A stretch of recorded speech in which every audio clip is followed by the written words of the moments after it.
こんばんは、ゆいです。これは通勤途中での出来事。毎日歩いて通る場所に古いアパートがありました。その階段にはいつも老婆が座っていました。ある日、その老婆と目が合ったんです。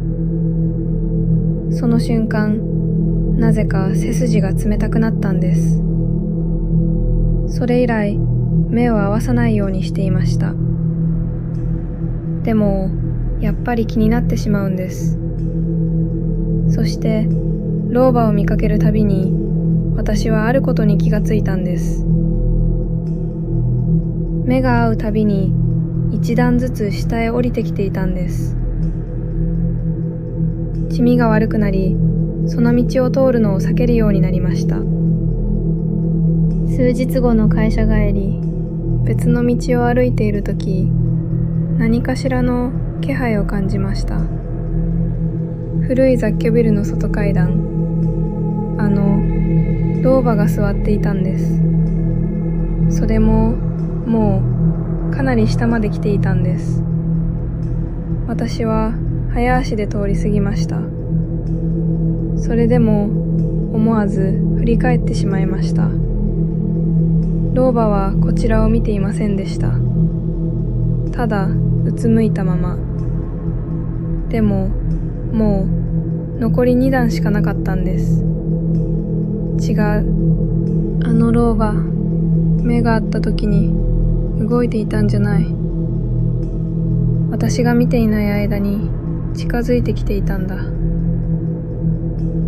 さらに数日後、怖かったはずなのに、この老婆が最後の段まで降りたらどうなるんだろう。それが気になってしまったんです。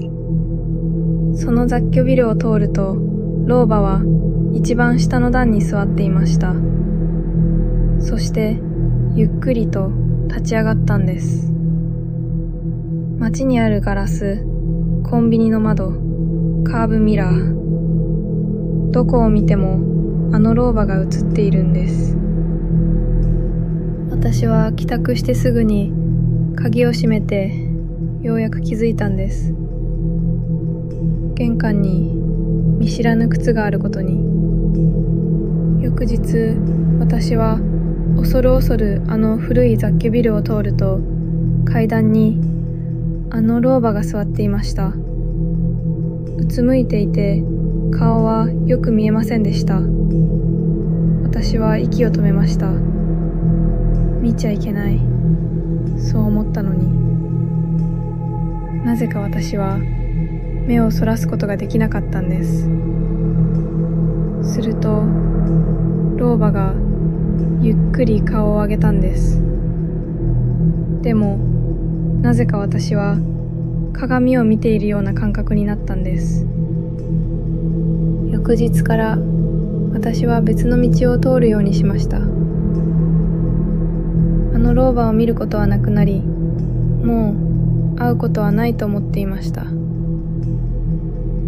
ふとガラスに映った自分を見た時でした。背後に誰かが立っていたんです。うつむいたあの老婆でした。私は恐る恐るガラスに目を向けました。すると、そこに映っていた老婆は私の顔をしていたんです。でも、ガラスの中の私はまだうつむいたままでした。私はその場から目をそらすように立ち去りました。